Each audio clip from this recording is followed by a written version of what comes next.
ஒரு ஆள் இன்னொருத்தங்கிட்ட ஒரு கொடை கடன் வாங்கியிருந்தான், திருப்பி கொடுக்கல. கொடையை கொடுத்தவன் கேட்டான், என்கிட்ட கடன் வாங்கினிய கொடை, அதை கொஞ்சம் திருப்பி தர்றியான்னா. அது உனக்கு இப்போ அவசரமாக தேவைப்படுதா அப்படின்னு கேட்டான் இவன். எனக்கு தேவைப்படலை, அந்த கொடையை நான் யாருக்கிட்ட வாங்கியிருந்தேனோ அவனுக்கு இப்போ அது அவசரமாக தேவைப்படுது அப்படின்னானான் அந்த ஆள். அந்த ஆளுக்கு பேச தெரியாது, அவர்கிட்ட கொஞ்சம் எச்சரிக்கையாக நடந்துக்கோ அப்படின்னு சொல்கிறது உண்டு. அப்படின்னா என்ன அர்த்தம்? அவர் இன்னமும் குழந்தையாகவே இருக்கிறாரு, இன்னும் பேச்சு வரலன்னு அர்த்தம்? அப்படி இல்லை, அவருக்கு நாகரிகமாக பேச தெரியலன்னு அர்த்தம். பேசுறதுங்கிறது மனுஷனால் மட்டுமே முடியக்கூடிய ஒரு காரியம். அப்படி இருந்தும் அதோட பெருமையை அவன் இன்னமும் சரியாக புரிஞ்சிக்கலன்னு தான் சொல்லணும். அதனால தான் அவன் அளவுக்கு அதிகமாக வார்த்தைகளை கொட்டி போடுறான். அதுக்கப்புறம் அதையெல்லாம் திருப்பி அள்ள முடியாமல் கிடந்து கஷ்டப்படுறான். கொட்டின வார்த்தையை அள்ள முடியுமா? ஒருத்தரை இன்னைக்கு பார்த்து முட்டாள்னு திட்டி போடுறீங்க, நாளைக்கு மறுபடியும் அவர்கிட்ட போய் நேற்றுக்கு உன்னை முட்டாள்னு சொல்லிவிட்டேன், அந்த வார்த்தையை திருப்பி கொடு, வாங்கிட்டு போயிடுறேன் அப்படின்னு நான் சொல்ல முடியும்? அவன் கோபக்காரனாக இருந்தால் நேற்றுக்கு அதை வேறு விதமாக உங்களுக்கு திருப்பி கொடுத்துருப்பான். உலகத்தில் எவ்வளவோ ஜீவராசிகள் இருக்குது, அதுக்கெல்லாம் வாய் இருக்குது. அந்த வாயெல்லாம் எதுக்கு உபயோகம்? சாப்பிட்றதுக்காக. ஆனால் நமக்கு இருக்கிற வாய் சாப்பிட்றதுக்காக மட்டும் இல்லை, பேசுகிறதுக்காகவும் தான். பேச முடியலன்னா வாய் இருந்தால் கூட அது வாயில்லா ஜீவன் தான். ஒரு பையனை பார்த்து அது வாய் உள்ள புள்ள பொழைச்சிக்கும் அப்படின்னா மற்ற பையன்களுக்கெல்லாம் முகத்தில் வாயே இல்லைன்னு அர்த்தம்? அப்படி இல்லை, அந்த பையன் கொஞ்சம் கெட்டிக்காரத்தனமாக பேசுவான்னு அர்த்தம். அதனால் எப்படி பேசணும் அப்படிங்கிறத நாம் இதுக்கு 8 விதமான குறிப்புகளை நம்ம பெரியவங்க சொல்லியிருக்கிறாங்க. பேச்சுக்கு 8 அங்கங்கள் உண்டு அப்படின்னு அவங்க சொல்கிறாங்க. அதெல்லாம் என்னென்ன அப்படின்னா, உண்மை, நன்மை, அன்பு, நிதானம், இனிமை, ஆழம், சமயமறிதல், சபையறிதல். இந்த 8 தன்மையும் பேச்சில் இருக்கணுமா. இதையே கொஞ்சம் விவரமாக சில பேர் போர்டில் எழுதி வச்சுருப்பாங்க. அதாவது எழுத்துலையாவது அதெல்லாம் இருக்கட்டுமே அப்படின்னு நினச்சி நீங்கள் கூட சில இடங்களில் இதை பார்த்துருக்கலாம். அதாவது உண்மையே பேசுக, நன்மையே பேசுக, அன்பாக பேசுக, நிதானமாக பேசுக, இனிமையாக பேசுக, ஆழமுடையதாக பேசுக, சமயமறிந்து பேசுக, சபையறிந்து பேசுக, இப்படி எழுதி வச்சுருப்பாங்க. இந்த 8 அம்சமும் சரியாக பொருந்தி இருந்தால் தான் அது பேச்சு. மற்றதெல்லாம் பேச்சாகிடாது. பேச்சு ஒரு சிறந்த கலை. எல்லாத்தையும் விட பேசாமல் இருந்தும் பழகணும், அது ரொம்ப முக்கியம். உண்மையே பேசணும். சத்தியத்துக்கு மதிப்பு கொடுக்குறவங்கள தான் சரித்திரம் மதிக்கும். உண்மை பேசினா மட்டும் போதாது, அந்த உண்மையில் நன்மை கலந்துருக்கணும். கொலைகாரனுக்கு பயந்துக்கிட்டு ஒருத்தன் உங்கள் வீட்டுக்குள்ளே ஒளிஞ்சிருக்கிறான். அந்த முரட்டு ஆசாமி கையில் அறிவாளோடு அவன் இங்கே வந்தானான்னு உங்ககிட்ட கேட்குறான்னு வச்சுங்க. உண்மை தான் உயர்வு தரும் அப்படின்னு நினச்சிக்கிட்டு, ஆமாம் உள்ளே தான் இருக்கிறான், அடுப்பங்கரையில் குதிருக்கு பின்னாடி உட்காந்துருக்கிறான், போய் பிடிச்சிட்டு போங்க அப்படின்னு நான் சொல்லுவீங்க?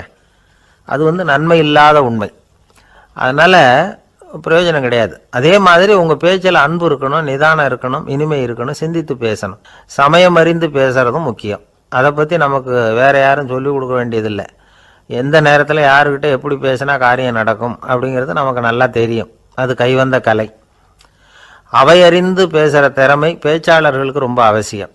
அது இல்லைன்னா நிலைமை பரிதாபமாயிடும். ஒரு பேச்சாளர் ரொம்ப மும்முரமாக பேசிக்கிட்டே இருந்தாராம். ரொம்ப நேரம் நிறுத்தவே இல்லை, பேசிக்கிட்டே இருக்கிறார். சபையில் இருந்தவங்கெல்லாம் ஒவ்வொருத்தராக எழுந்திரிச்சு போய்கிட்டே இருக்கிறாங்க. கடைசியில் 2 பேர் தான் அக்கறையாக பேசுகிறவரை கவனிச்சிக்கிட்டு உட்காந்துருந்தாங்களாம். மேடையில் பேசிக்கிட்டு இருந்தவர் அவங்கள பார்த்து சொன்னாராம், எனக்கு கூட்டம் முக்கியம் இல்லை, எவ்வளவு பேர் என் பேச்சை கேட்குறாங்க அப்படிங்கிறது முக்கியம் இல்லை. நீங்கள் 2 பேராவது ஊக்கமாக என்னை கவனிச்சிக்கிட்டு உட்காந்துருக்குறீங்க, அது போதும். உங்களுக்காகவே நான் பேசிக்கிட்டு இருக்கிறேன் அப்படின்னார். இதை கேட்டதும் உட்காந்துருந்த 2 பேரில் ஒருத்தர் எழுந்திரிச்சு, அப்படி இல்லைங்க, நாங்கள் 2 பேரும் நீங்கள் பேசி முடித்த உடனே தொடர்ந்து பேச வேண்டிய ஆளுங்க, அதுக்காக தான் காத்துக்கிட்டு இருக்கிறோம், சீக்கிரம் முடிங்க அப்படின்னாங்களாம். ஒரு ஊரில் ஒரு புகழ்பெற்ற பத்திரிகையாளர் இருந்தார். அவர் ஒரு நாள் திடீர்னு இறந்து போயிட்டார். அதுக்கப்புறம் நேராக சொர்க்கத்துக்கு போனார். சொர்க்கத்தின் வாசலில் நின்றுக்கிட்டு இருந்த ஒருத்தர் அவரை தடுத்தார். இதை பாரு, ஏற்கனவே இங்கே 12 பத்திரிகையாளர்கள் இருக்கிறாங்க, அவங்களுக்கே இங்கே வேலை இல்லை. அதுக்கு என்ன காரணம்னா, சொர்க்கத்தில் திடுக்கிடும் செய்திகள்லாம் ஒன்றும் கிடையாது, அப்படி என்ன இருக்க போகுது இங்கே எல்லாம் அது ஒழுங்காக நடந்துகிட்டு இருக்கோம். எல்லாம் ஒழுங்காக நடந்தால் பத்திரிகைகளுக்கு சுவாரஸ்யமான கொலை கொள்ளை தீ வைப்பு இது மாதிரி எதுவும் இங்கே இல்லை. ஏற்கனவே இங்கே இருக்கிறவங்க எல்லாரும் மரத்தடியில் உட்காந்துக்கிட்டு தியானம் பண்ணிகிட்டு இருக்கிறாங்க. அந்த ஒரே செய்தி தான் தினமும் இங்கே வந்துக்கிட்டு இருக்குது. அதை படிக்கிறதுக்கே இங்கே ஆள் கிடையாது. அதனால் நான் என்ன சொல்கிறேன்னா, நீ பேசாமல் நரகத்துக்கே போயிடு. அங்கே எவ்வளவோ நிகழ்ச்சிகள் நடந்துக்கிட்டு இருக்கு. அங்கே தான் அதிகமான பத்திரிகையாளர்கள் தேவைப்படுறாங்க. அங்கே உனக்கு நிறைய வேலை இருக்கும். அதை செய்கிறதில்ல நீயும் மகிழ்ச்சியாக இருக்கலாம் அப்படின்னு சொன்னாராம். அங்கே அந்த சொர்க்கத்தின் வாசலில் நின்றுக்கிட்டு இருந்தவர். இந்த பத்திரிகையாளர் அங்கேயே நின்று கொஞ்சம் யோசனை பண்ணார். இவருக்கு சொர்க்கத்திலே இருக்கணும்னு தான் ஆசை. அதனால் மெதுவாக அவர்கிட்ட பேசினாராம். ஐயா, என்னை ஒரு 24 மணி நேரம் இங்கே உள்ளே இருக்கிறதுக்கு அனுமதி கொடுங்க. இங்கே இருக்கிற பல பத்திரிகையாளர்களை எனக்கு தெரியும். அவங்களில் சில பேரை சமாதானப்படுத்தி மெதுவாக பேசி நரகத்துக்கு அனுப்பி வச்சுட்றேன். நான் இங்கே இருந்துக்கிறேன். உங்கள் கணக்குப்படி 12 பேருக்கு மேலே இங்கே தாண்டாது. அப்படி பார்த்துக்கிறேன் அப்படின்னாராம். அவரும் யோசனை பண்ணி பார்த்துட்டு, சரி அப்படியே உனக்கு அனுமதி கொடுக்குறேன். ஆனால் ஒரு விஷயம், 24 மணி நேரம் தான் அனுமதி, அதுக்குள்ளே எல்லாம் நடக்கணும் அப்படின்ட்டுருக்கார். சரின்னு சொல்லிவிட்டு இந்த பத்திரிகையாளர் உள்ளே போனார். யோசனை பண்ணார். திட்டம் போட்டு ஒரு பொருளையை கிளப்பி விட்டார். சக பத்திரிகையாளர்களெல்லாம் கூப்பிட்டு சொன்னாராம், இதை பாருங்கள், நரகத்தில் ஒரு பெரிய தினசரி பேப்பரை கொண்டுகிட்டு வர்றதுக்காக திட்டம் போட்டுக்கிட்டு இருக்காங்க. அதுக்கு பல அதிகாரிகள் தேவைப்படுறாங்க. நிறைய சம்பளம் கிடைக்கும். யார் யாரெல்லாம் நரகத்துக்கு போக ஆசைப்படுறாங்களோ அவங்கெல்லாம் போகலாம் அப்படின்னு ஒரு பொருளையை கிளப்பி விட்டார். 24 மணி நேரம் கழித்து வாசல் பக்கம் போனார். அங்கே இருந்தவர்கிட்ட எத்தனை பேர் வெளியேறினாங்கன்னு விசாரித்தாராம். அப்போ அவர் இவரை, நீ வெளியே போகக்கூடாது, முதல்ல உள்ளே தான் இருக்கணும் அப்படின்னு தடுத்தாராம். அப்புறம் சொன்னாராம், நீ சொன்ன செய்தியை கேட்டதும் இங்கே இருந்த எல்லா பத்திரிகையாளர்களுமே நரகத்துக்கு போயிட்டாங்கப்பா, உள்ளே யாருமே இல்லை, அதனால் நீ உள்ளே இருக்கலாம் அப்படின்னாராம். இதை கேட்டதும் இந்த பத்திரிகையாளரே குழம்பி போயிட்டார். ஒருவேளை உண்மையிலேயே நரகத்தில் புதுசாக பத்திரிகை ஏதாவது ஆரம்பிக்க போகிறாங்களோ அப்படின்னு அவரே நினைக்க ஆரம்பிச்சிட்டாராம். அப்புறம் சொன்னாராம், ஐயா என்னை விட்டுருங்க, நான் நரகத்துக்கே போயிடுறேன், அங்கே ஏதோ விசேஷம் இருக்கணும் அப்படின்னாராம். இல்லைன்னா இத்தனை பேரும் ஒட்டு மொத்தமாக அங்கே போகிறதுக்கு சான்ஸே இல்லை, என்னை தடுக்காதீங்கன்னு கெஞ்ச ஆரம்பிச்சிட்டாராம். மற்றவங்க நம்பணுங்கிறதுக்காக ஒரு பொருளையை கிளப்பி விட்டார். கடைசியில் தானே அந்த பொருளைக்கு ஆளாயிட்டார். அதாவது பிறரை ஏமாற்றிய அவரது மனம் கடைசியில் அவரையே ஏமாற்ற ஆரம்பிச்சுட்டு பாருங்க. நீங்கள் இப்படி அடுத்தவங்களை ஏமாத்துறதுக்கு உங்கள் மனசை பழக்கப்படுத்துறீங்க, ஆனால் கடைசியில் அதனால் நீங்களே ஏமாற்றப்படுகிறீர்கள் அப்படிங்கிறது பெரியவர்களுடைய புத்திமதி. அதனால் உங்கள் மனசுக்கிட்ட ரொம்ப எச்சரிக்கையாக இருங்கோ அப்படிங்கிறாங்க. நம்ம ஆளுங்க அங்கே போய்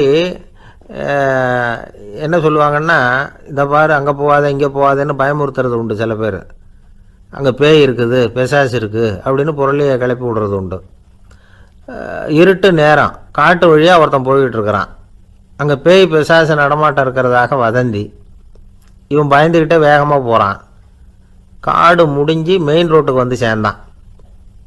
அப்பாடா, ஒரு பஸ்ஸு நின்றுக்கிட்டு இருக்கு தனியாக. இருட்டில் லேசாக தெரிஞ்சுது.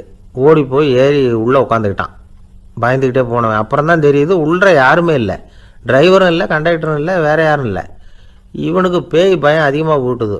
ஏன்னா நடு ராத்திரி. இந்த நேரம் பார்த்து அந்த பஸ்ஸு தானே நகர ஆரம்பிச்சுதான். இவனுக்கு இன்னும் பயம் அதிகமாக போட்டுது. ஏன்னா டிரைவர் சீட்டு காலியாக இருக்குது, பஸ்ஸு நகருது.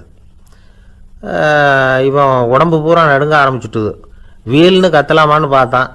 அந்த நேரம் பார்த்து அவன் தோளில் ஒரு கை விழுந்துதான். திடுக்கிட்டு திரும்பி பார்த்துருக்குறான். அங்கே டிரைவர் நிற்கிறார்.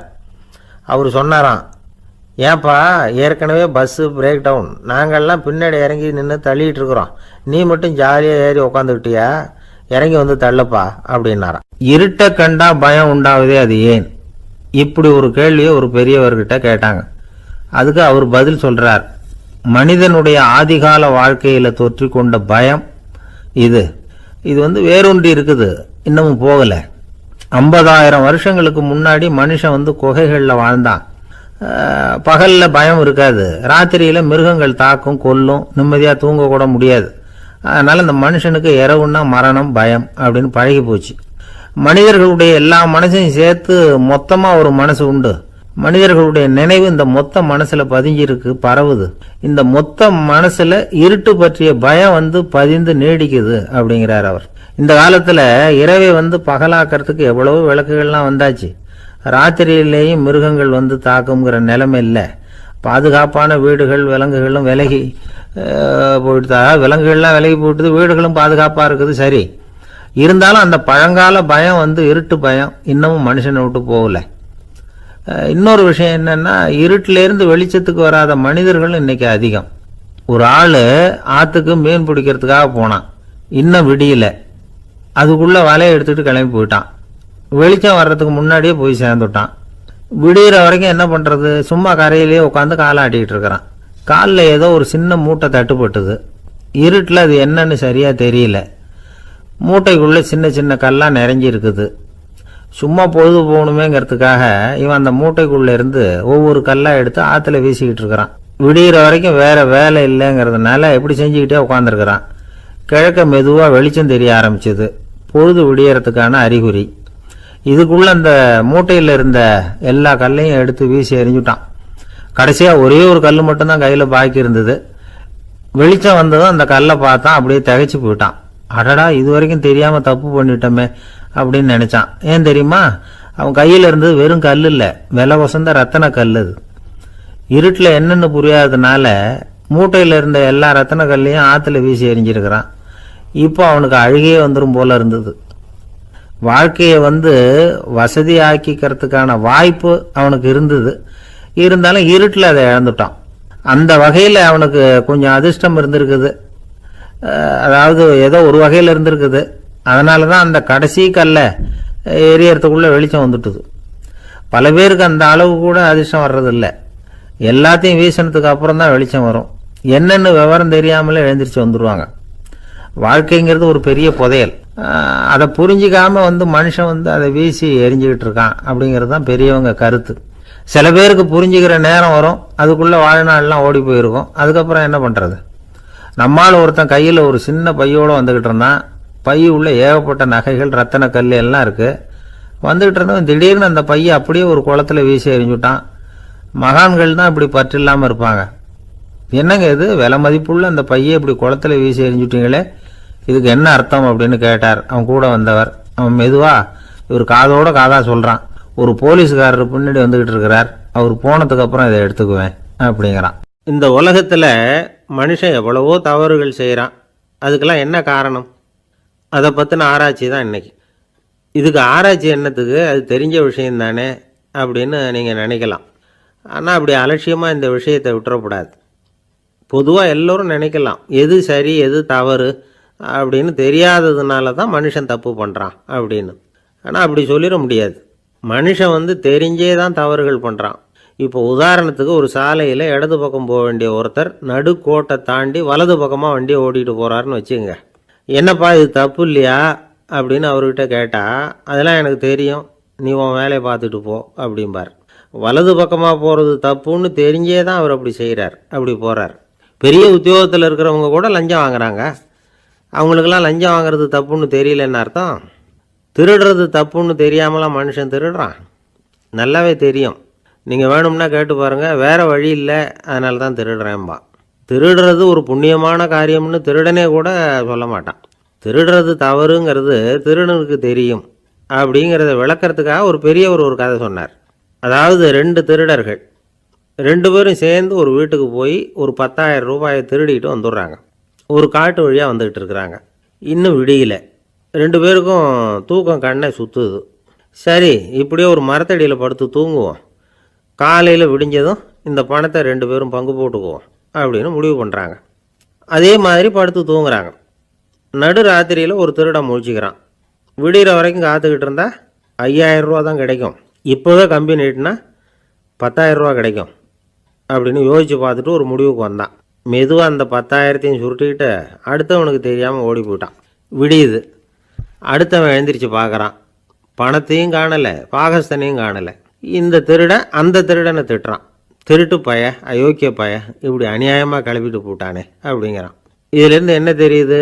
தெரியாமல் எடுத்துக்கிட்டு போகிறது திருட்டு, அயோக்கியத்தனம், அநியாயம் அப்படிங்கிறது இவனுக்கு தெரிஞ்சிருக்குது. அதனால தான் அடுத்தவனை பார்த்து இப்படி திட்டுறான். அதனால் தெரியாததுனால மனுஷன் தவறு பண்ணுறான்னு சொல்கிறது சரியில்லை.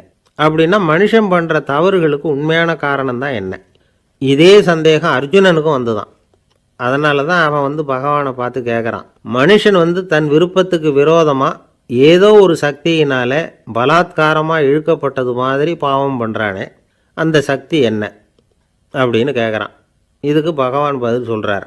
காமமும் குரோதமும் தான் அந்த சக்திகள், அதாவது ஆசையும் சினமும்.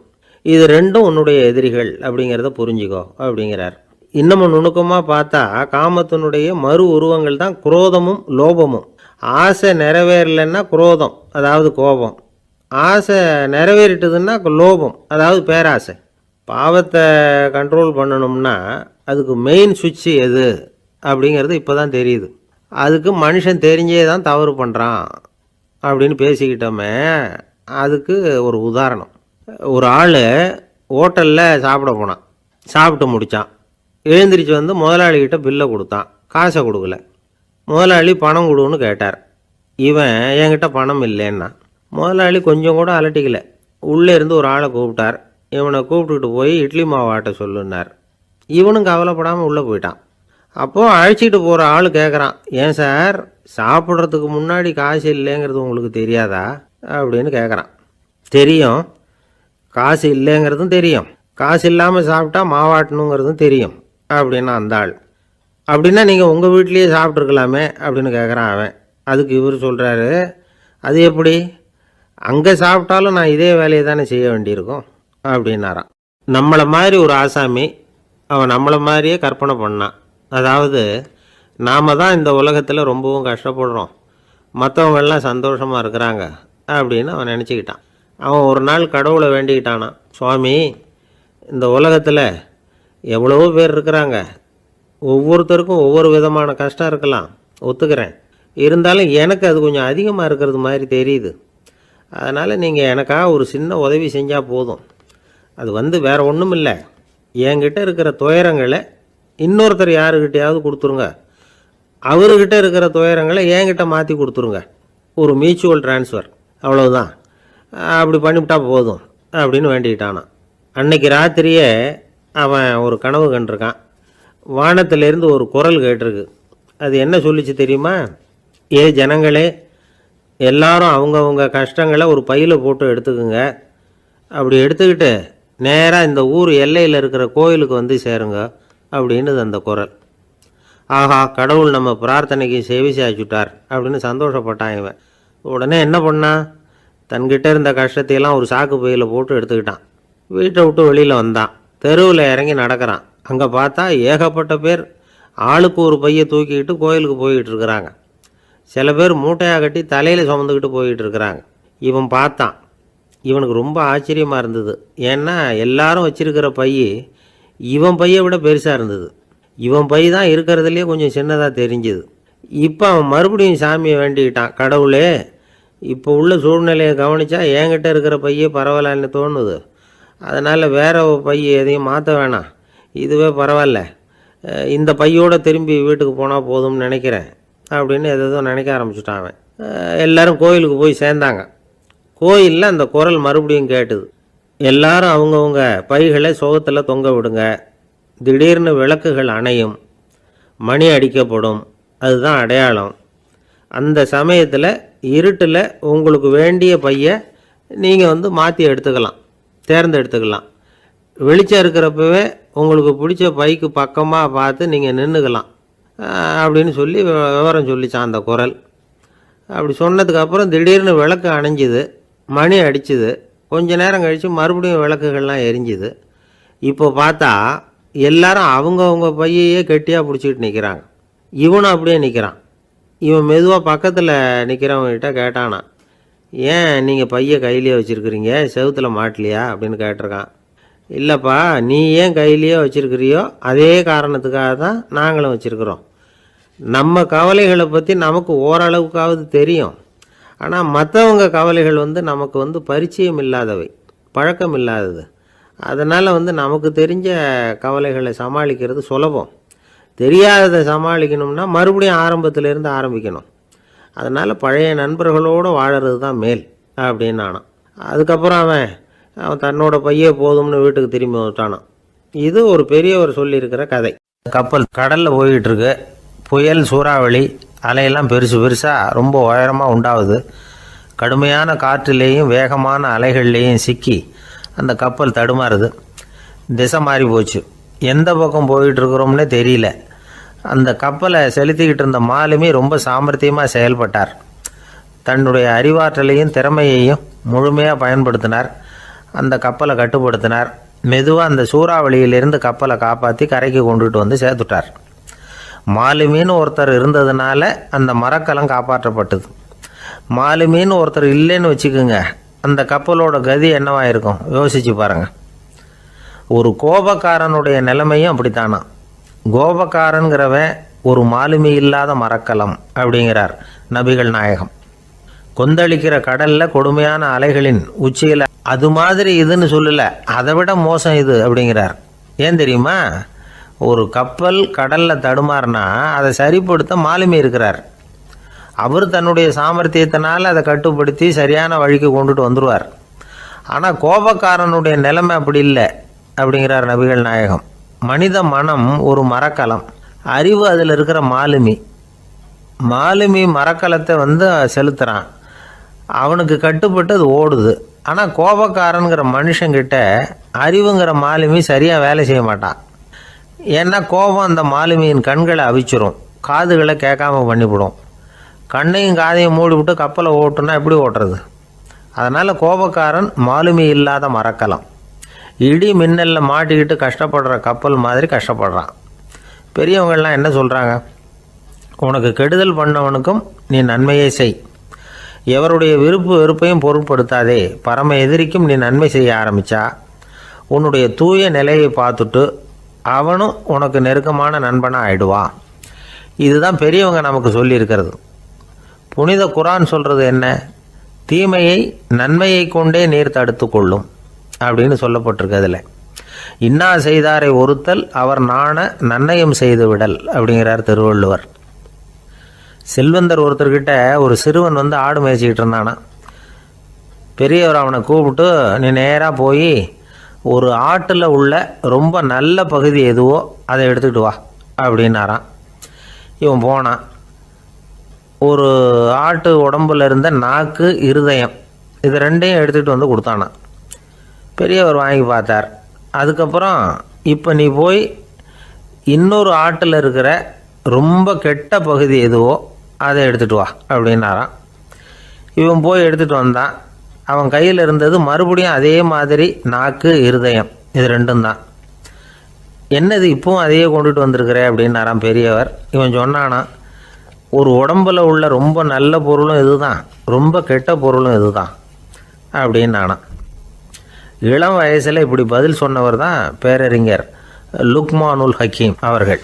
கோபப்படாமல் இருந்தால் இது ரெண்டும் நல்லா வேலை செய்யும், கோபப்பட்டால் இது ரெண்டும் மோசமாக வேலை செய்யும். அதை புரிஞ்சுக்கிறதுக்காகத்தான் இன்றைக்கி இந்த தகவல். கோபம் வந்துட்டால் நாம் என்ன செய்கிறோங்கிறது நமக்கே தெரியாது.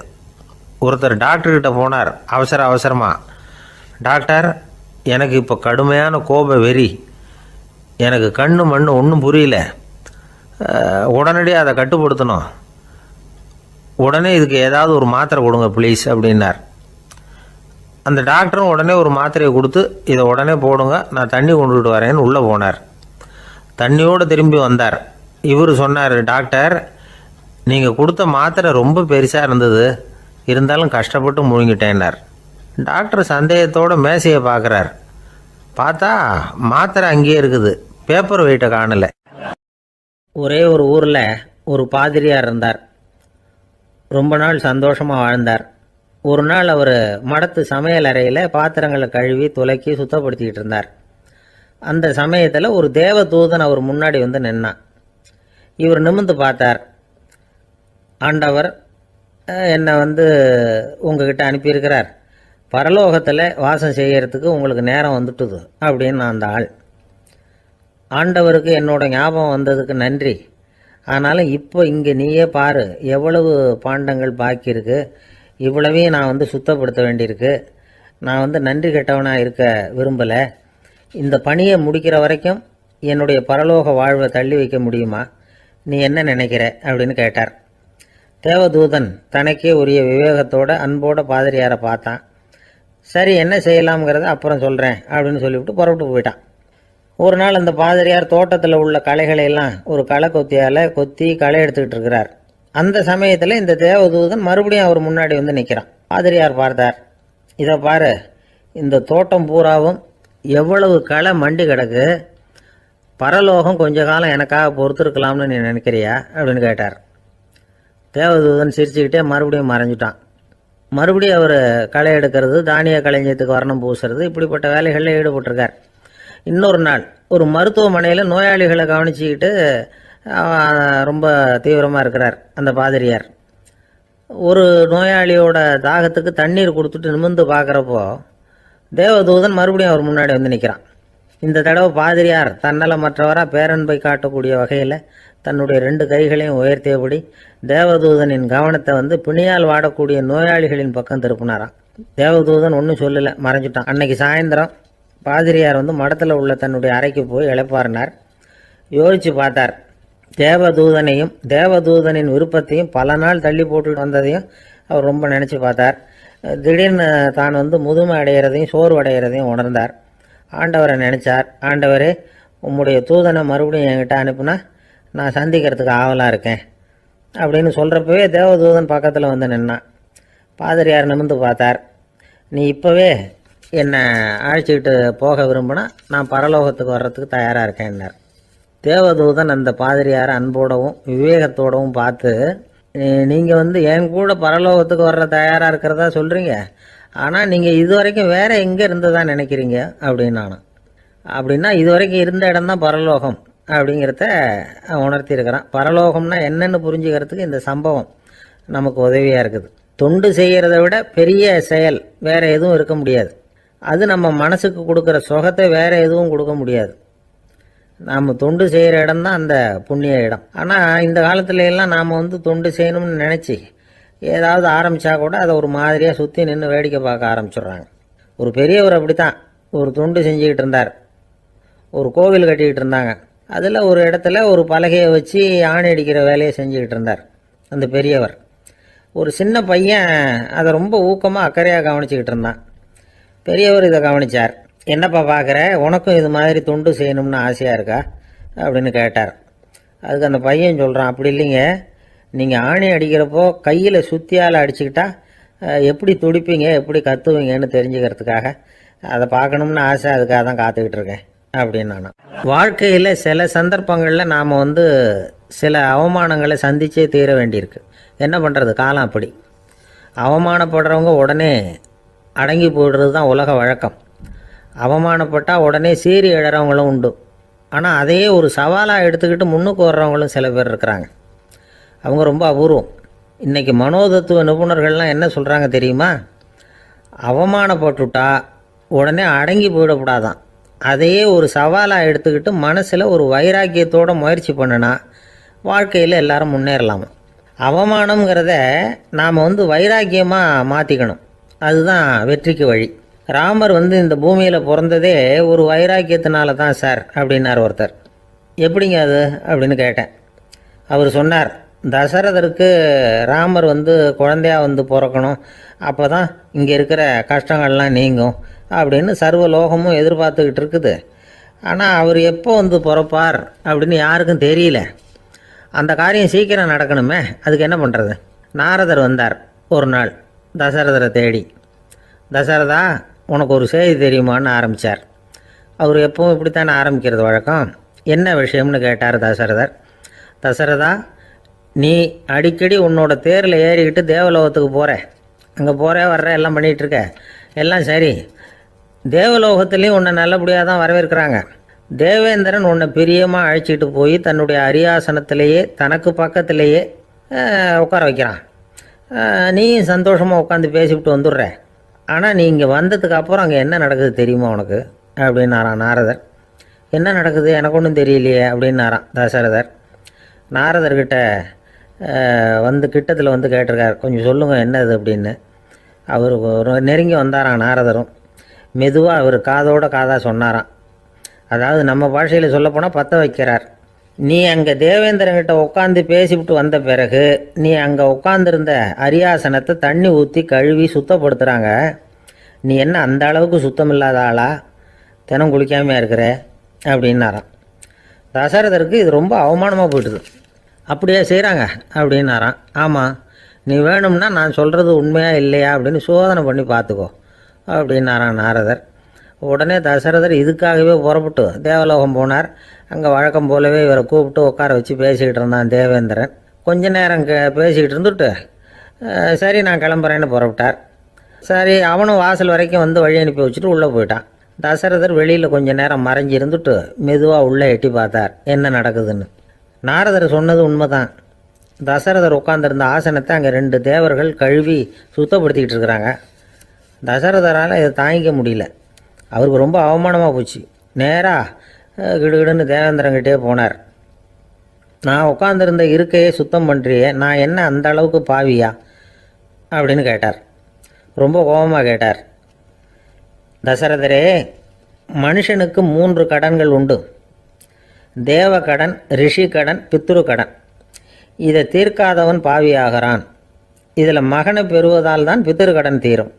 உனக்கு மகன் கிடையாது, அதனால் நீ பாவியாகிற. பாவி உட்கார்ந்துருந்த இடம்ங்கிறதுனால அதை சுத்தம் செய்ய வேண்டியது எங்கள் கடமை அப்படின்னு நானும் தேவேந்திரன். இந்த இடத்துல தசரதருக்கு ஏற்பட்ட அவமானம் ஒரு வைராக்கியமாக மாறிச்சு. தேவேந்திரனே கேட்டுக்கோ, ஒரு மகனை பெற்ற பிறகு தான் இந்த சபையில் மறுபடியும் அடி எடுத்து வைப்பேன் அப்படின்னு சொல்லிவிட்டு போயிட்டாராம். போய் புத்திர காமேஷ் யாகம் பண்ணார். புத்திரர்கள் பிறந்தார்கள். இந்த கதையில் உள்ள கருத்து என்னென்னா, தேவேந்திரன் தசரதரை அப்படி அவமானப்படுத்தலைன்னா அவருக்கு இப்படி ஒரு வைராக்கியம் பிறந்திருக்குமா? யோசிச்சு பார்க்கணும். நமக்கு ஏற்படுகிற சில அவமானங்களையும் வைராக்கியமாக மாற்றிக்குவோம். அப்படி மாற்றிக்கிட்டோம்னா வாழ்க்கையில் முன்னேறலாம். நம்ம ஆளுங்க சில பேர் அவமானத்தை வைராக்கியமாக மாற்றிக்கிறது எப்படி தெரியுமா? நம்மக்கிட்ட ஒரு பையன் சொன்னான், எங்கள் அப்பா என்னை எல்லாருக்கும் முன்னாடி வச்சு திட்டிவிட்டார், பொறுப்பு இல்லாமல் ஊர் சுற்றுறேன்னு சொல்லி அவமானப்படுத்தி விட்டார். இனிமேல் நீ என் முகத்திலேயே முழிக்காதரா போடான்னு வேற சொல்லிவிட்டார். எனக்கு ரோஷம் வந்துட்டுது. அந்த அவமானத்தை வைராக்கியமாக மாற்றிக்கிட்டேன். அன்னையிலேருந்து அவர் முகத்திலேயே முழிக்கிறது இல்லை அப்படின்னா. அப்படியான்னு கேட்டோம். ஆமாங்க, அவர் வீட்டில் இல்லாத நேரமாக பார்த்து உள்ளே சமையல் கட்டுக்கு போய் சாப்பிட்டுட்டு நைஸாக வெளியில் வந்துடுவேன் அப்படிங்கிறான் அவன். என்னுடைய நீண்டகால நண்பர் ஒருத்தர் வருஷம் தவறாமல் திருநள்ளாறு அப்படிங்கிற திருத்தலத்துக்கு போயிட்டு வர்றது வழக்கம். அங்கே என்ன சார் விசேஷம்னு கேட்கறது உண்டு.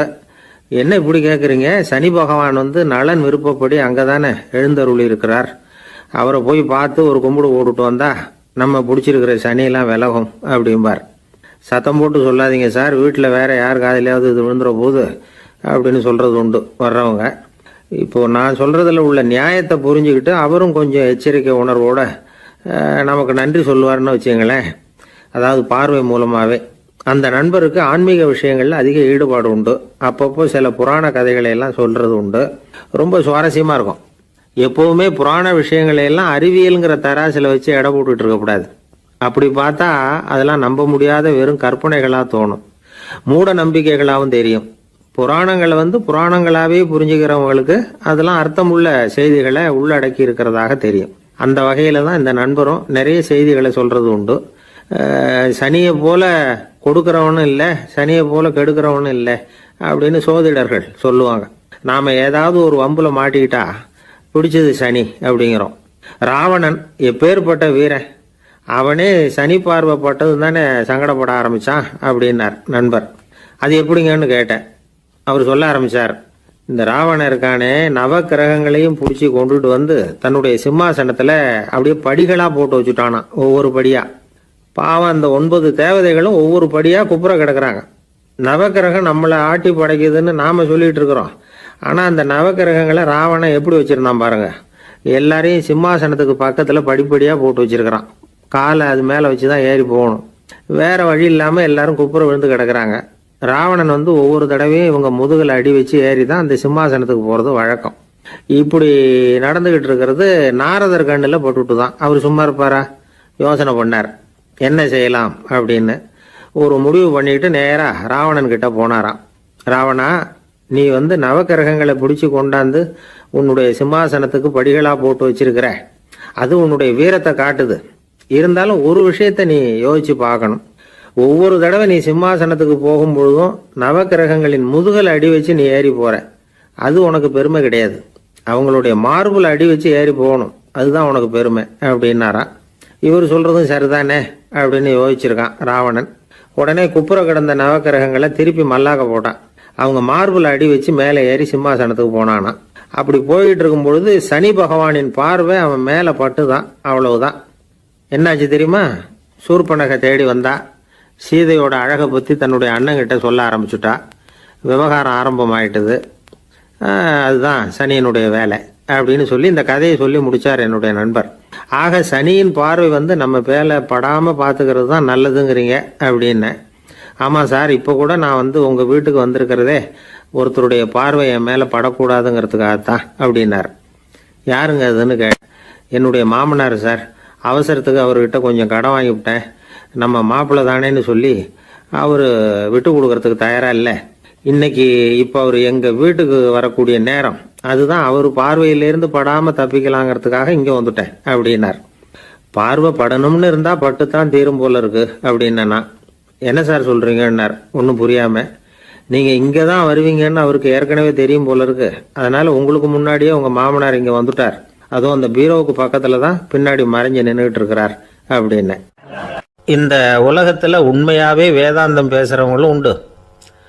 உள்ளுக்குள்ளே வேற மாதிரி இருந்துக்கிட்டு வெளியில் வேதாந்தம் பேசுகிறவங்களும் உண்டு. ஒரு ஆள் இருந்தார். அவரும் ஒரு கடை வச்சு வியாபாரம் பண்ணிக்கிட்டு இருந்தார். மகா கஞ்சன், யாருக்கும் எந்த உதவியும் செய்ய மாட்டார். எச்சில் கையென்ன ஈர கையை கூட உதற மாட்டார். அப்படிப்பட்ட மனுஷன். அந்த ஊருக்கு ஒரு முனிவர் வந்துக்கிட்டு இருந்தார்.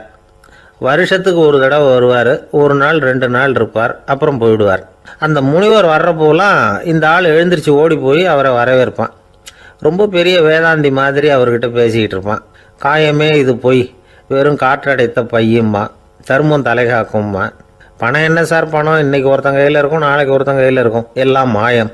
எனக்கு தான் இன்னமும் இந்த சம்சார பந்தத்திலிருந்து விடுபடுறதுக்கு நேரம் வரலேம்மா. அந்த முனிவரும் இந்த ஆள் இப்படி சொல்கிறத கேட்ட உடனே, ஏப்பா அப்படி சொல்கிற, இப்போ கூட நீ சரின்னு சொல்லு, உனக்கு தீட்சை கொடுத்து இதிலேருந்து விடுபடுற ஞானத்தை போதிக்கிறேன் பார். உடனே அந்த ஆள் என்ன சொல்லுவான் தெரியுமா?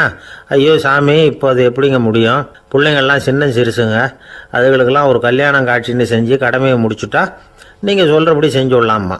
சரி, இன்னும் முனிவர் போயிடுவார். அடுத்த வருஷம் வருவார். இவன் வழக்கம் போல் வேதாந்தம் பேசுவான். சரி, தீட்சை கொடுக்குறேன் வா அம்பார். பேரம்பேத்தியை பார்க்கணும், கோர்ட்டில் கேஸ் ஒன்று இருக்குது, அது முடியணும் அப்படின்னு தயங்க ஆரம்பிச்சிருவான். எல்லாம் சொல்லுவான், ஆனால் குடிக்கிறதுக்கு தண்ணி கூட கொடுக்க மாட்டான். ரொம்ப வருஷம் கழித்து மறுபடியும் ஒரு நாள் அந்த ஊருக்கு முனிவர் வந்தார். இவன் கடைக்கு வந்தார். அப்புறம் அங்கே கல்லாவில் நம்ம ஆள் இல்லை, அவன் புள்ள தான் உட்காந்துருக்கிறான். அப்பாவை போலவே புள்ளையும் எழுந்திரிச்சு ஓடியாந்து முனிவரை வரவேற்றான். அப்பா எங்கேன்னு விசாரித்தார் முனிவர். ஐயோ, அதை ஏன் கேட்குறீங்க சாமி, உங்ககிட்ட தீட்சை வாங்கி இந்த சம்சார பந்தத்திலேருந்து விடுதலை பெறணும்னு சொல்லிக்கிட்டே இருப்பார். அது நிறைவேறாமலே போய் சேர்ந்துட்டார். போன மாதம் ஒரு நாள் திடீர்னு நெஞ்சு வலிக்குதுன்னார், அவ்வளோதான் போட்டுன்னு போயிட்டார் அப்படின்னு புலம்புனான் பையன். இதை கேட்டதும் முனிவர் சிரிச்சாரான். அவன் எங்கடா போவான், உன் அப்பா எங்கேயும் போகல, இதோ வாழை ஆட்டிக்கிட்டு உன் காலடியிலே இருந்துக்கிட்டு இருக்கான் பார் அப்படின்னு சொல்லி அங்கே நின்றுக்கிட்டு இருந்த ஒரு நாயை சுட்டி காட்டினாரான். என்ன சாமி சொல்கிறீங்க அப்படின்னு ஆச்சரியமாக கேட்டிருக்கான் பையன். உடனே முனிவர் அந்த நாயோட தலையில் ஒரு தட்டு தட்டி பேசுகிறா அப்படின்னாரான். உடனே அந்த நாய் வேதாந்தம் பேச ஆரம்பிச்சுட்டு தான். காயமே இது போய் வெறும் காற்றடைத்த பை அப்படின்னு தான். முனிவர் சொன்னார், அடே இப்போவும் ஒன்றும் கெட்டு போகல, நீ விரும்புனா சொல்லு, உனக்கு தீட்சை கொடுத்து என் பின்னாடியே அழைச்சிட்டு போயிடுறேன், அங்கே அழைச்சிட்டு போய் உனக்கு ஞானத்தை போதிக்கிறேன், வர்றியா அப்படின்னு கேட்டிருக்கார். உடனே அந்த நாய் சொல்லிச்சான், ஐயோ அதை ஏன் கேட்குறீங்க சாமி, நான் உண்ணாமல் தின்னாமல் ஏராளமான சொத்து சேர்த்து வச்சுட்டேன். என் பிள்ளைங்க அதோட பெருமை தெரியாமல் ராத்திரி நேரம்லாம் கதவை திறந்து போட்டுட்டு தூங்கிடுவாங்க. அதனால் இப்படி நாயாக பிறந்து ராத்திரி பகலாக சுற்றி சுற்றி காவல் காத்துட்டு கிடக்கிறேன். இப்போ எப்படி சாமி வர முடியும் அப்படின்னு கேட்டுதான். அறியாமையிலேயே சுகம் கண்டு இப்படி இருக்கிற ஆளுங்களுக்கு எப்படி விடுதலை கிடைக்கும், எப்போ விடுதலை கிடைக்கும் அப்படின்னு கேட்குறார் தசாவதானி, திருக்குறள் பேர் ராமையா. அவர் கேட்குறது நியாயம் தானே. இந்த காலத்து பையன் ஒருத்தன் அப்பா கிட்ட சொன்னான், அப்பா இன்றைக்கி நான் 1 ரூபா மிச்சப்படுத்தி விட்டேன் அப்படின்னு நானான். அப்படியா, என்னடா பண்ணேன்னு கேட்டிருக்கார் அப்பா. டவுன் பஸ்ஸில் ஏறாமல் அது பின்னாடியே ஓடியாந்தேன், 1 ரூபா மிச்சம் தானே அப்படின்றான். அட பாவி, ஒரு ஆட்டோ பின்னாடி ஓடியாந்துருந்தா 10 ரூபா மிச்சமாயிருக்குமே, வேஸ்ட் பண்ணிட்டியே அப்படின்னாரான் அந்த அப்பா. அவரோட தலை ஒரு சன்னியாசியின் பாதத்தில் படுறதா அப்படின்னு நினச்சி ரொம்ப கவலைப்பட்டார். அரண்மனைக்கு திரும்பினதும் அமைச்சர் மெதுவாக ஆரம்பித்தார், அரசே எனக்கு ரொம்ப வருத்தமாக இருக்குது அப்படின்னார். எதுக்குன்னார் மன்னர். அசோக சக்கரவர்த்தியின் தலை, அதாவது அந்த சிரம் ரொம்ப மதிப்புமிக்க ஒன்று, அது ஒரு சன்னியாசியின் காலில் படலாமா அப்படின்னார். அசோகர் பதில் சொல்லல, சிரிச்சார், போயிட்டார். அதுக்கப்புறம் ஒரு சரியான சந்தர்ப்பத்துக்காக காத்துக்கிட்டு இருந்தார். ஒரு நாள் அமைச்சரை கூப்பிட்டார். எனக்கு 3 தலைகள் வேணும் அப்படின்னார். சொல்லுங்க, கொண்டுகிட்டு வரேன் அப்படின்னார் அமைச்சர். அசோகர் சொன்னார், முதல்ல எனக்கு தேவையானது ஒரு ஆட்டின் தலை, 2வது ஒரு புலியின் தலை, 3வது ஒரு மனிதனின் தலை. இதுதான் அசோகர் கேட்டது. எங்க இருந்தாலும் கொண்டு வாங்கன்னார். அமைச்சர் புறப்பட்டார். ஆட்டுத்தலை புலித்தலை கிடைச்சிட்டுது. அப்புறமா ஒரு சுடுகாட்டுக்கு போய் ஒரு மனித தலையும் சேகரம் பண்ணிட்டு ராஜா கிட்ட வந்துட்டார். அரசே, உங்கள் ஆணைப்படி 3 தலைகளையும் கொண்டு வந்திருக்கிறேன்னார். அசோகர் பார்த்தார். ரொம்ப நல்லது, இப்ப இது 3ஐயும் எடுத்துக்கிட்டு போய் சந்தையில வித்துட்டு வாங்க அப்படின்னார். அமைச்சர் அதுகளை எடுத்துக்கிட்டு சந்தைக்கு போனார். முதல்ல ஆட்டுத்தலை நல்ல விலைக்கு வித்து போச்சு. நல்ல விலை கொடுத்து வாங்கிட்டு போட்டாங்க. அடுத்தபடியா புலி தலைய ஒருத்தர் வாங்கிட்டார். அதை பாடம் பண்ணி வீட்டில் மாட்டி வைக்கலாமே அப்படின்னு நினைச்சு அதையும் வாங்கிட்டு போட்டார். மனித தலையை மட்டும் வாங்கறதுக்கு யாரும் முன் வரல. எல்லாரும் அதை பார்த்துட்டு விலகி போக ஆரம்பிச்சாங்க. அமைச்சர் திரும்பி வந்தார். அரசே, இந்த தலையை மட்டும் யாரும் வாங்க மாட்டேங்கிறாங்க அப்படின்னார்.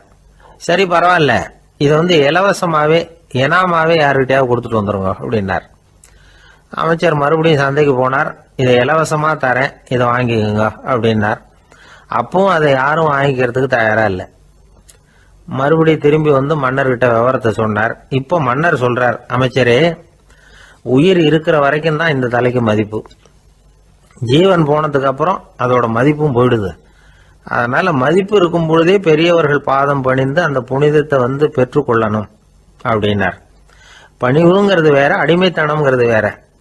பெரியவர்களை பணிவது நமக்கு பெருமை தரக்கூடிய விஷயம். இதை மனசுல வச்சுக்கிட்டு எப்போ காலில் விழணும், எப்போ காலில் விழக்கூடாது அப்படிங்கிறத முடிவு பண்ணிக்கணும். ஒரு சாதாரண ஆள் நடந்து வந்துகிட்டு இருந்தார். எதிரில் வந்த ஒரு பெரிய மனுஷன் ஓடி போய் அவர் காலில் விழுந்து தன்னுடைய தலையை அவர் பாதத்தில் கொண்டு போய் வச்சார். கொஞ்ச நேரம் கழிச்சு எழுந்திரிச்சு வந்துட்டார். வந்த பிறகு இவரை கேட்டேன், ஏன் திடீர்னு ஓடி போய் அந்த ஆளு காலில் விழுந்தீங்க அப்படின்னு. அவர் போட்டிருக்கிறது என்னோட காணாம போன செருப்பான்னு கண்டுபிடிக்கிறதுக்காக அப்படி விழுந்தேன் அப்படின்னார். ஒரு சீன தேசத்து அரசர் இருந்தார். அவருக்கு வயசாயிட்டுது. அவருக்கு அடுத்தபடியாக அவருடைய புள்ள பட்டத்துக்கு வரணும், ஆட்சி பொறுப்பை ஏற்றுக்கணும். ஒரு நல்ல தலைவனுக்கு இருக்க வேண்டிய பண்புகள்லாம் தன்னுடைய மகனுக்கு இருக்கணும்னு விரும்பினார் அந்த அரசர். அதனால் இளவரசனை பக்கத்தில் இருந்த ஒரு குரு கிட்ட அனுப்புனார். இளவரசன் அவர்கிட்ட போய் சேர்ந்தான். அந்த குரு என்ன பண்ணார் தெரியுமா? இவனை பார்த்து சொன்னார், இதை பாருப்பா, நீ என்ன பண்ணுற, இப்போவே பக்கத்தில் இருக்கிற காட்டுக்கு போ, நடுக்காட்டில் போய் ஒரு இடத்துல உட்காந்துக்கோ. அங்கே என்னென்ன சத்தம்லாம் உன் காதில் விழுதுன்னு கவனித்து கேளு. உன் காதில் விழுந்த ஓசைகள் என்னென்னங்கிறத என்கிட்ட சொல்லு, அதுதான் எனக்கு தெரியணும், உனக்கு வேலையும் அதுதான் அப்படின்னு சொல்லி அனுப்பி வச்சுட்டார். இளவரசன் காட்டுக்கு போனான். குரு சொன்னபடியே ஒரு இடத்துல உட்காந்து கவனித்து கேட்டான். அதுக்கப்புறம் குருக்கிட்ட திரும்பி வந்தான். என்னென்ன சத்தம்லாம் கேட்ட அப்படின்னு கேட்டார் குரு. குருவே, காட்டில் நான் பறவைகள் சத்தம்லாம் கேட்டேன், மிருகங்களின் ஓசையையும் கேட்டேன், இதை தவிர இடி மின்னல் மழை இதுகளோட சத்தத்தையும் கேட்டேன் அப்படின்னா. குரு யோசனை பண்ணார், நீ இன்னமும் சரியாக கேட்கல, அதனால் மறுபடியும் காட்டுக்கு போ, கொஞ்ச நாள் தங்கியிருந்து கேட்டுட்டு வா அப்படின்னார். இளவரசனுக்கு ஒன்றும் புரியல. இருந்தாலும் குருவின் கட்டளையாச்சே, மறுக்க முடியுமா? உடனே அவன் மறுபடியும் காட்டுக்கு போனான். ஒரு இடத்துல உட்காந்தான். கொஞ்ச நேரம் உன்னிப்பாக கவனித்து கேட்டான். சில நாள் கழித்து குருக்கிட்ட திரும்பி வந்தான். குருவே, இந்த தடவை சில துல்லியமான சத்தங்களை எல்லாம் கேட்டான். தேனி பறக்கிற சத்தம், நீரோடையின் மெல்லிய ஓசை, இதெல்லாம் கேட்டேன்னா. குரு சிரித்தார். நீ மறுபடியும் காட்டுக்கு போ, இன்னும் சில நாள் அங்கே இரு, முழுமையாக கவனமாக கேட்டுக்கிட்டு வா அப்படின்னு சொல்லி அனுப்பி வச்சுட்டார். இளவரசனுக்கு குழப்பம் அதிகமாயிட்டுது. ஒன்றுமே புரியல. மறுபடியும் காட்டுக்கு போனான். மௌனமாக ஒரு இடத்துல உட்காந்துட்டான். அப்படியே தியானத்தில் ஆழ்ந்துட்டான். சில நாளில் அவனுக்கு இதுவரை கேட்காத ஓசைகள்லாம் கேட்க ஆரம்பிச்சிட்டுது. இதைத்தான் நான் கேட்கணும்னு என்னுடைய குரு எதிர்பார்த்துருக்கிறாருங்கிறத புரிஞ்சுக்கிட்டான். உடனே குரு கிட்ட ஓடனான். குருவே, இந்த தடவை காதுகளுக்கு கேட்க முடியாத சில ஓசைகளை கூட என்னால் உணர முடிஞ்சுது. பூ மலருகிற ஓசை, சூரியனால் பூமி சூடாகிறப்போ எழுகிற ஓசை, காலை பனித்துளி இந்த புல்லுலாம் குடிக்கிற ஓசை, இது எல்லாம் என்னால் நல்லா கேட்க முடிஞ்சுது அப்படின்னா. குருவுக்கு இப்போ தான் திருப்தி ஏற்பட்டு தான். இளவரசனை பார்த்து சொன்னார், இதை பாருப்பா, இப்போ தான் நாட்டை ஆளுகிற தகுதி உனக்கு வந்திருக்குது அப்படின்னு சொல்லி அதுக்கு விளக்கமும் கொடுத்தாராம். எந்த அரசன் தன்னுடைய மக்களின் இதயம் பேசுகிற மௌன மொழியை, மௌன வார்த்தைகளை கேட்குறானோ அவன்தான் ஆள தகுதி உள்ளவன். எந்த அரசன் தன்னுடைய மக்களின் உணர்ச்சிகளை உண்மையாக உணர்றானோ அவன்தான் முதன்மையான அரசன். போலி வார்த்தைகளை மட்டும் கேட்டுட்டு பல மௌன ராகங்களை காதில் வாங்கிக்காதவன் அரசனே இல்லை. எந்த நாட்டில் எப்போ ஒரு அரசன் தன்னுடைய மக்களின் உணர்ச்சிகளை கேட்க மறுக்கிறானோ அன்னையிலேருந்தே அந்த நாடு அழிய தொடங்குது அப்படின்னு அர்த்தம்.